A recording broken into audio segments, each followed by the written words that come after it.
تبعد من آكام. شيركو. آكام يعيد الكرة إلى الجانب إلى نوزاد.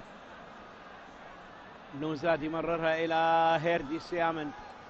هيردي إلى آرتون. يا سلام، حركة لعب جميلة، يتخلص من لاعب، تمر إلى أركان أمير. أركان يهيئها إلى آكام. آكام يمر. آكام يلعبها خطرة. جول. هدف أول يسجل اللاعب بيرزان شيرزاد.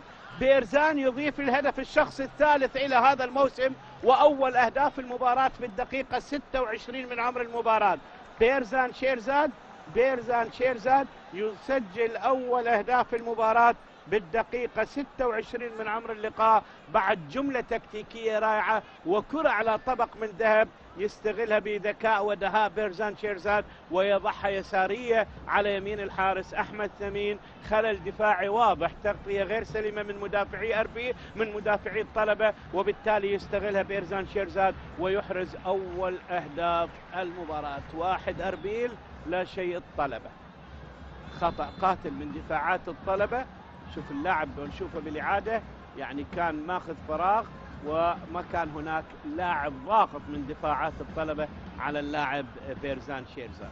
1 أربيل أمام فرحة رادان كاسانين. رمية التماس على تنفيذ أركان أمير. لأربيل. بيرزان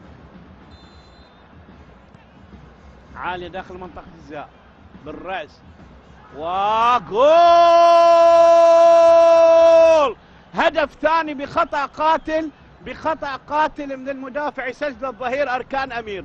أركان أمير يلعب كرة رأسية بدلا من أن يبعثها إلى فوق العارضة، وضع الكرة داخل الشباك وأحرز هدف ثاني لفريق نادي أربيل عن طريق اللاعب آكام أو اللاعب أركان أمير يضيف الهدف الثاني بالدقيقة 36 من عمر المباراة. شوف الخطأ القاتل لحارس المرمى أحمد ثمين، بدلا من أنه يبعد الكرة من فوق العارضة وضعها داخل الشباك، وبالتالي سجل هدف في مرماه. يذكرنا بالهدف، يعني احنا عندنا أول حارس سجل هدف في مرماه لاعب الطيران كاظم شبيب في مباراة فريقه، وسجل خطأ في مرماه.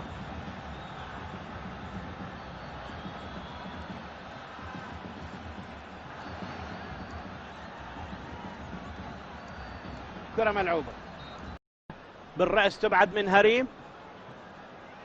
كرة طالت، الكرة عند اللاعب بيرزان شيرزاد، تسلل، ولكن شوف شوف شوف شوف شوف شوف شوف شيركو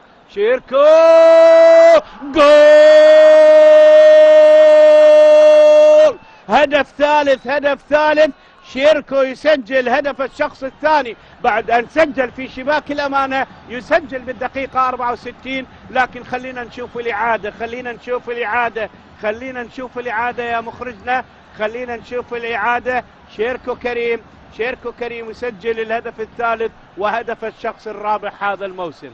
كرة جميلة، لكن خلينا نشوف الإعادة. هدف ثالث لمصلحة أربيل، رغم الكفة كانت تميل لفريق نادي الطلبة اللي كان ضاغط، لكن من هجمة عكسية استغلوها بشكل مناسب. شيركو كريم يسجل هدف الشخص الثاني هذا الموسم وهدف المباراة الثالث لمصلحة أربيل. خلينا نشوفها بالإعادة، وبالإعادة إفادة. شوف بالإعادة، ما بيها شيء واضحة. وهنا كرة اللعب، وبذكاء ودهاء وبعقل وخبرة شيركو يضع الكرة إلى داخل الشباك. 3 أهداف لأربيل، لا شيء للطلبة.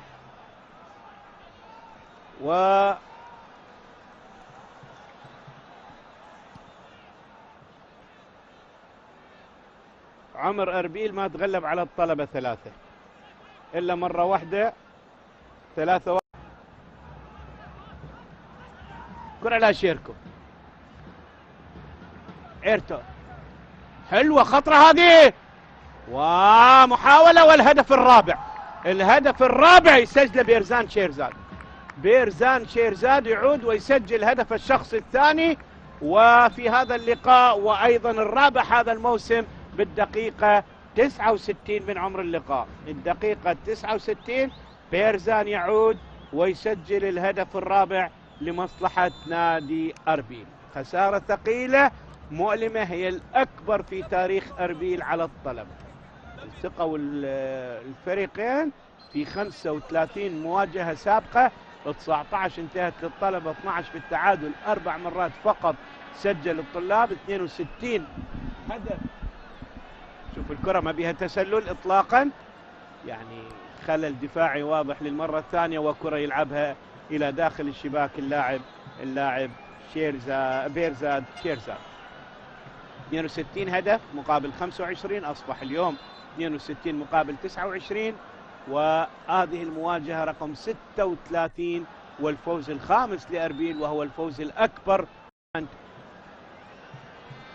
أركان أمير، ديدار غازي، إيرتون، سريع، شيركو شيركو شيركو شيركو، جول جول، هدف خامس لأربيل، وشيركو يسجل الثنائية في هذه المواجهة. شيركو بالدقيقة 81 يسجل هدف الشخص الثاني والخامس لفريقه. شيركو كريم، وخماسية ثقيلة. شوف من وضع صعب يلعبها بذكاء ودهاء على يسار الحارس أحمد ثمين، ويسجل الخماسية، وأكبر فوز في تاريخ أربيل يحقق على الطلبة، والخسارة الأقصى هذا الموسم، وأفضل فوز يحقق هذا الموسم بعد 5-1 5-0، وممكن بالدقائق التسعة الباقية لو ضغطوا أربيل ممكن يسووها 6 أهداف. على كل حال